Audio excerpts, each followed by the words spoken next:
My name is Tori Rawlings. I work at Caterpillar, Inc., and I'm pleased to be here to share a journey with you with analytics and innovation. I wanted to congratulate the two finalists in this category for innovation and analytics for the IAAA award.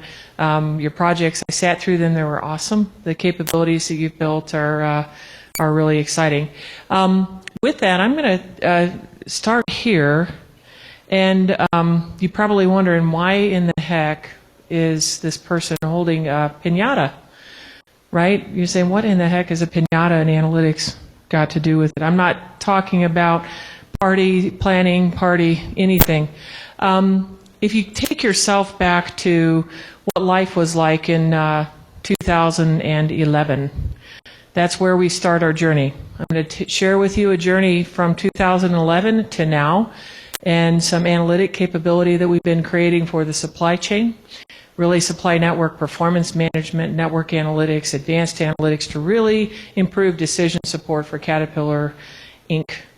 And the reason I have a piñata is because in 2011, if you were a person that was working with supply network data and you had to actually try to manage suppliers, manage supplier performance or supply network performance, you might think that getting your data was a little bit of an exercise like this.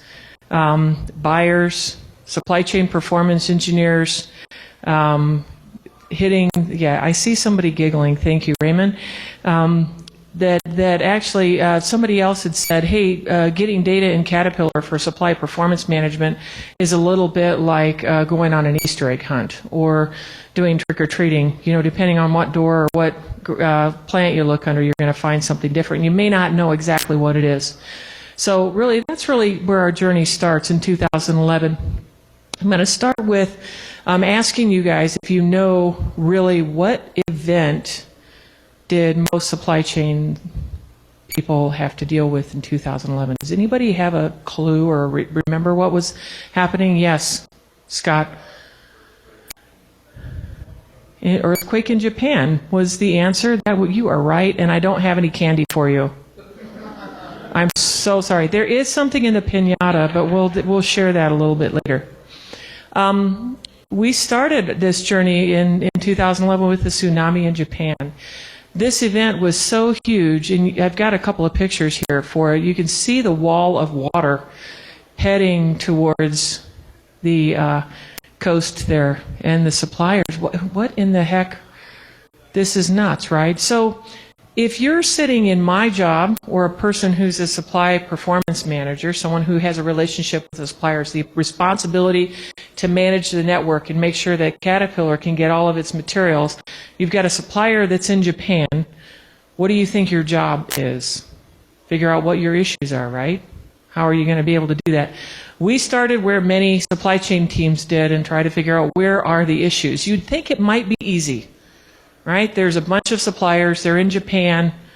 How hard can it be to try and figure out what the impact is on that? On average, at Caterpillar, we have every supplier ships to 5 Caterpillar facilities, on average. Some of them ship to as many as 30 or 40 facilities.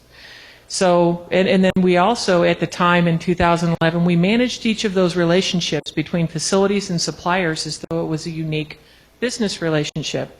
And so you look at all of the data that you have to try to figure out, well, let's say a supplier in Japan is shipping to 5 facilities all around the world. Where are your issues? What parts? So you might ask yourself, well, what parts are sourced there?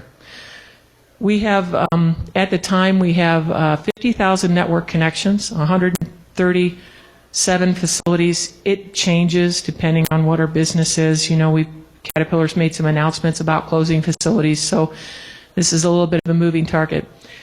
In the data space, with how do you measure the performance of those suppliers, Caterpillar has had at least 53 different systems to try to use to manage that supply network. So the data transactions that are going between Caterpillar as a business and those individual supplier companies, 53 different systems. So if you can imagine, how do you try and use information from 53 different systems when much of the business was handled with spreadsheets, telephones, and fax machines?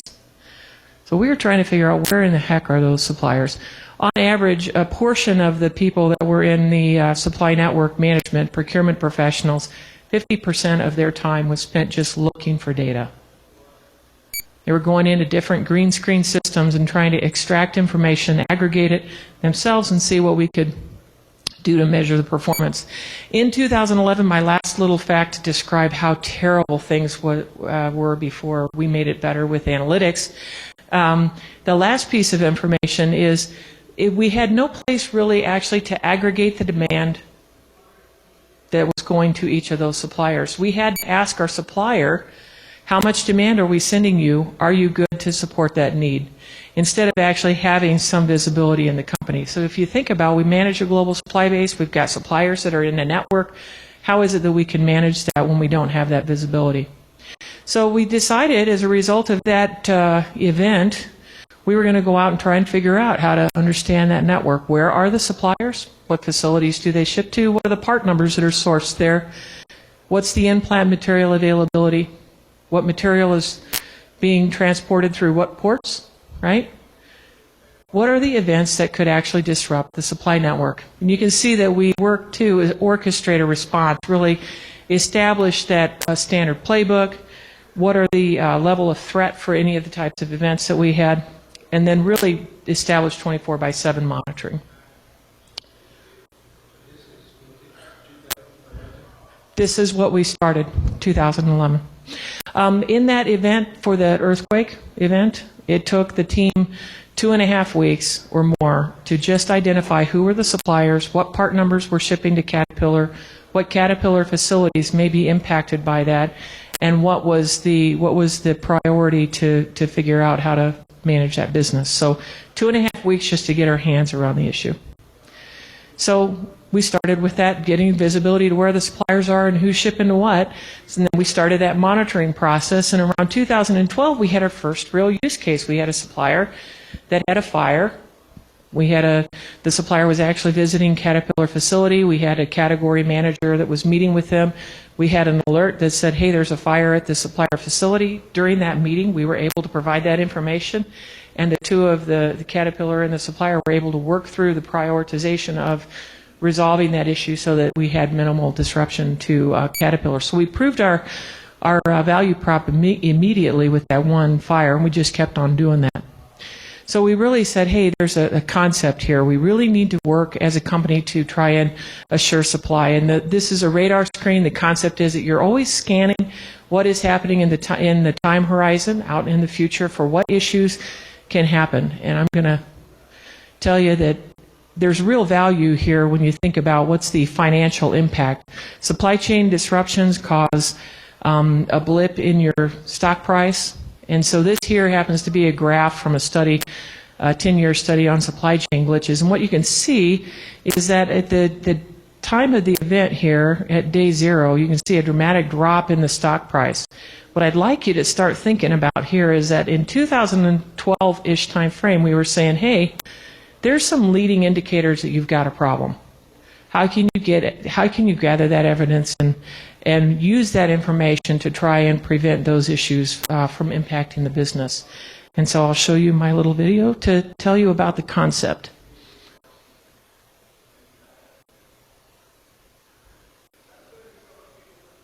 The assurance of supply center is about value through visibility.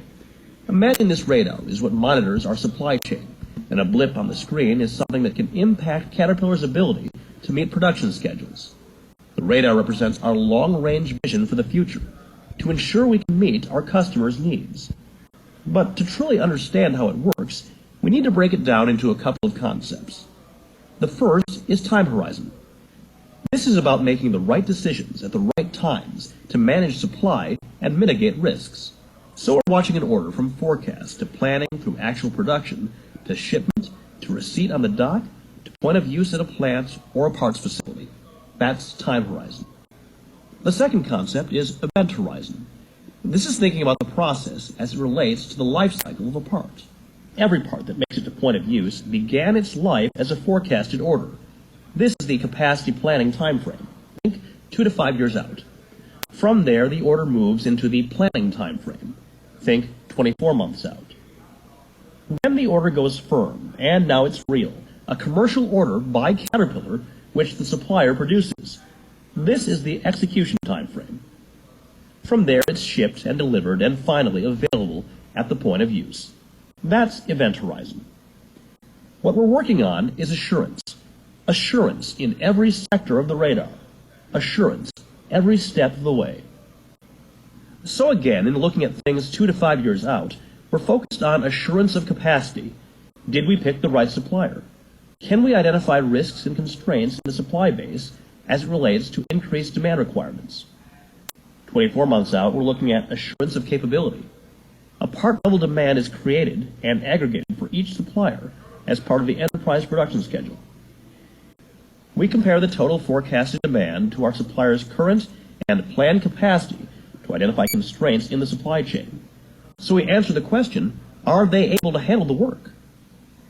Next is the concept of assurance of performance, when the order goes firm, because really this is our first opportunity to look at all orders over time. We're able to see what isn't arriving on time, what needs expedited delivery, poor quality results, past dues. Every order we place that's not filling the expected commitment from the supplier. We can track all orders over time across the enterprise. From there, we cover assurance of delivery, making sure once it's produced, it's delivered, and delivered on time. This means making sure the product is picked up from the supplier on time, and then tracking material in transit. Finally, we're looking at assurance of availability. The inner circle on the radar is looking at everything we need to know about the part being where you need it, when you need it, with no extra costs. A sixth assurance, one that doesn't tie to a specific sector in the radar, is assurance of situation and events. Anytime an event takes place, could be a natural or man-made disaster, or something unexpected, we're able to manage across whatever horizon it's in. How can we react more quickly, with more data-based decisions, to mitigate any potential or real risk? So if a supplier creates a blip, an exception, or something that needs to be understood, then all our efforts should be focused on avoiding that risk as far out on the radar as possible, so we avoid the high costs related to blips appearing towards the middle of the radar. In the end, we're talking about value through visibility, driving fact-based decision-making. That's assurance. That's the assurance of Supply Center.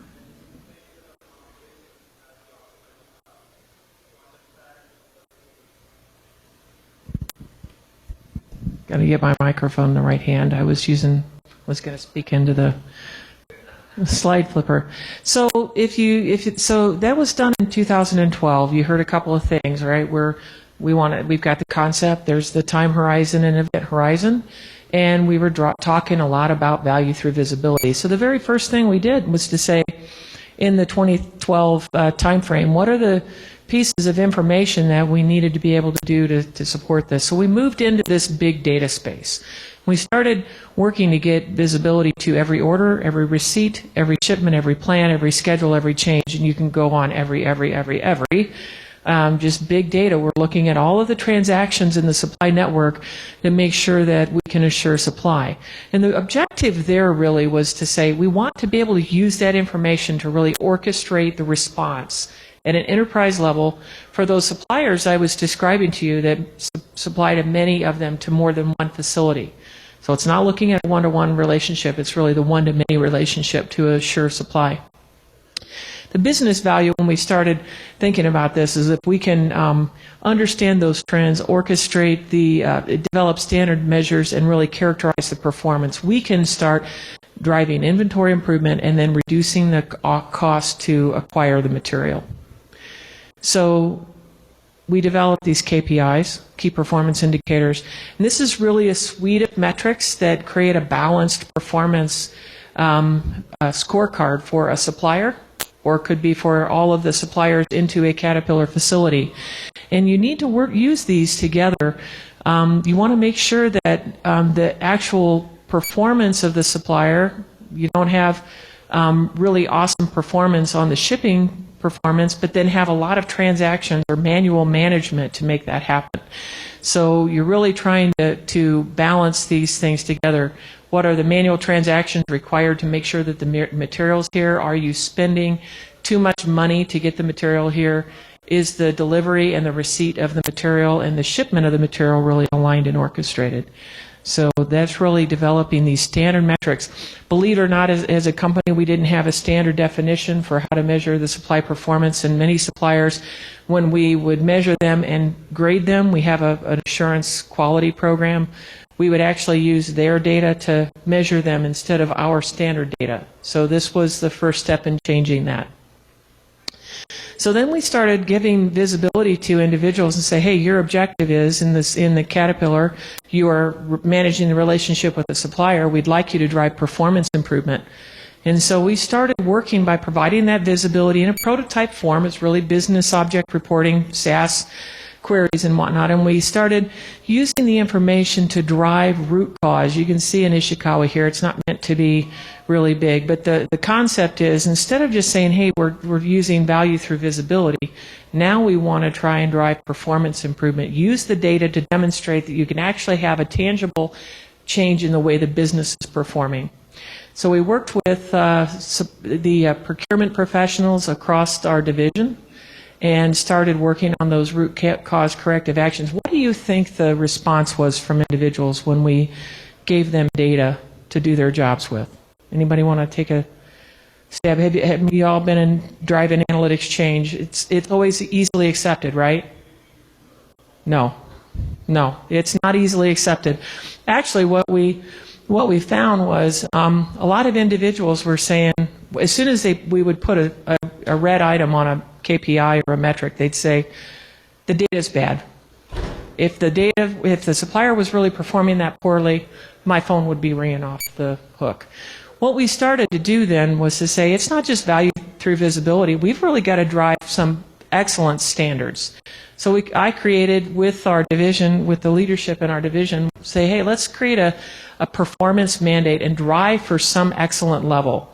What we did then was to use that performance expectation with all of the individuals, there's thousands of them in our division, getting their view of the data for the suppliers they're responsible for, and how do you get them to deliver this level of excellence for shipping, delivery, and quality performance. At the time, the performance was around 67% on time. So we had almost a 30 percentage point improvement that we had to try and achieve. If we do that, we can take inventory out of the system and improve material availability. So there's real value actually for driving the excellence, not just value through visibility. And we can improve revenue recognition when we think about the capability of the suppliers. Okay, looking at constraint management, how quickly their suppliers are able to respond, and making sure that the suppliers that we've selected are really awesome. So we got through some of those hurdles. We actually decided also that one of the things that the system was pretty slow. We were using that business object reporting. In 2013, we realized that we've got to have a system that's secure for the data, so we had to have a mechanism to be able to provide easy access to individuals in a secure environment. So we actually went about developing a platform called the Assurance of Supply. I think we call it GSN Portal.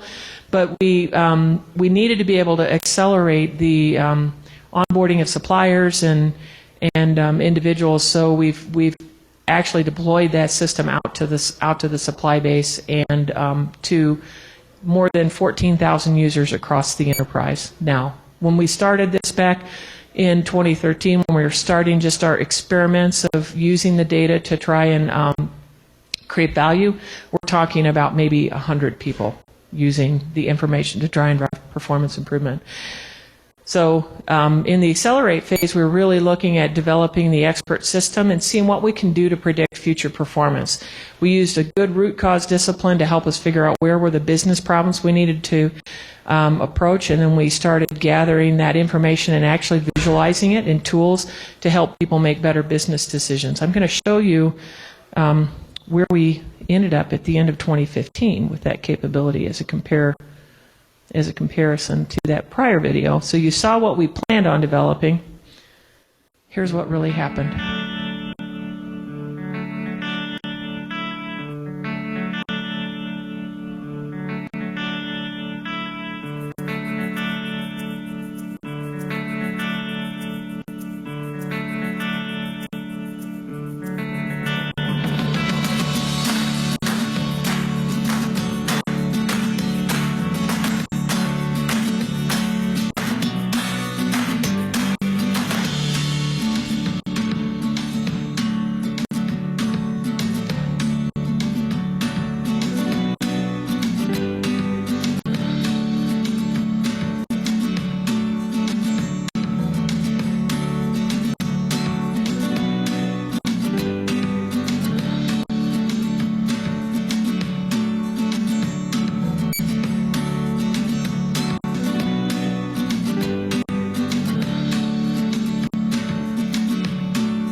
So I kind of skipped by a pretty critical element. Tony Grishnik shared a presentation yesterday. If you had the opportunity to listen to him, he talked a lot about network modeling. That's a capability we integrated into the ASC in the 2014 timeframe. It's right there, this network modeling. If I can compare and contrast, do you remember what I said? How long did it take us in 2011 to figure out the impact of the tsunami in Japan? It was 2.5 weeks just to figure out where our suppliers were, who was shipping to what facilities, and what might be the issues.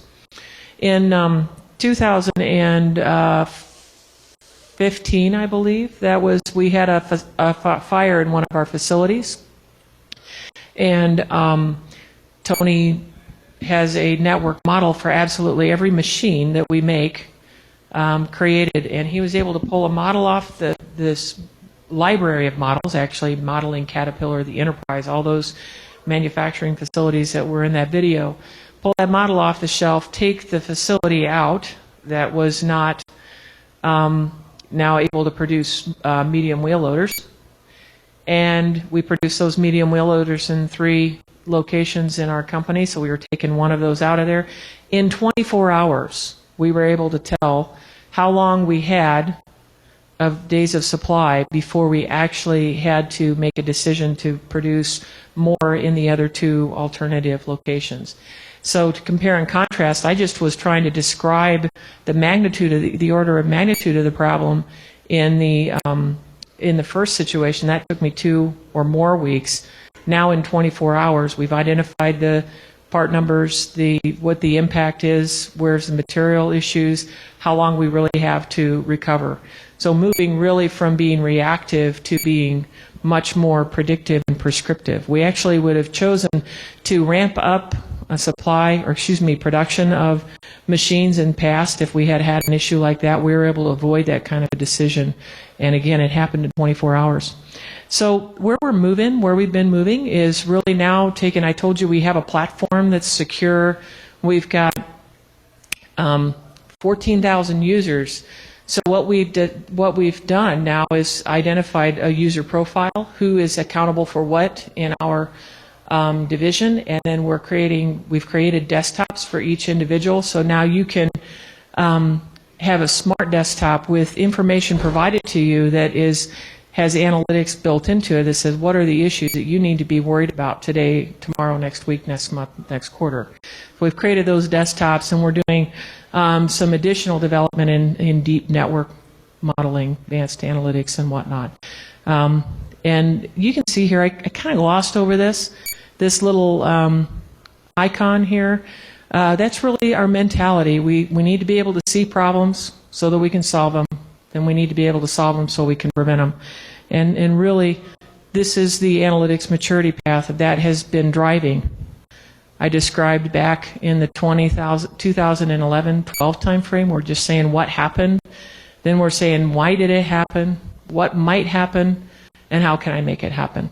So just like many people have been talking to you today or over these last several days, this is the maturity path. And we moved, you guys remember my little pinata. We moved from that hunting for data to this perspective that it's almost like you've got a candy store. And actually, I'm not going to go through the painstaking process of trying to break my pinata, but there's a mock-up cell phone in my pinata. Now, if you were to do that, you'd actually have data on your mobile device. This is, we use Agile, really, as we've been doing this. We focused on a very important business problem, and we let the solution to the problem take us where we needed to develop the next capability. And so I like Tom Peters' quote that says, you really need to test fast, fail fast, and adjust fast. You're not doing very large-scale projects. We've been building capability, kind of taking an appropriate amount of risk. We had a great executive sponsor that actually set us up so we had a bimodal that many of you have heard probably about how innovation happens, setting up a group aside from your core group. So that was enabled us to drive this disruption. We had to learn that it was okay to fail. This is a very challenging lesson. We just need to be able to learn from it. Many individuals want to, You got to get it right the first time. So we've got to learn. We had to learn that it's okay to fail. We just got to learn from it. And you really need to limit the risk. You need to try small experiments. You know, we do a lot in Tableau, we do prototyping, and then we put it into permanent capability. We don't develop the big application until we know that we've actually been able to generate value from that. So that's all I have.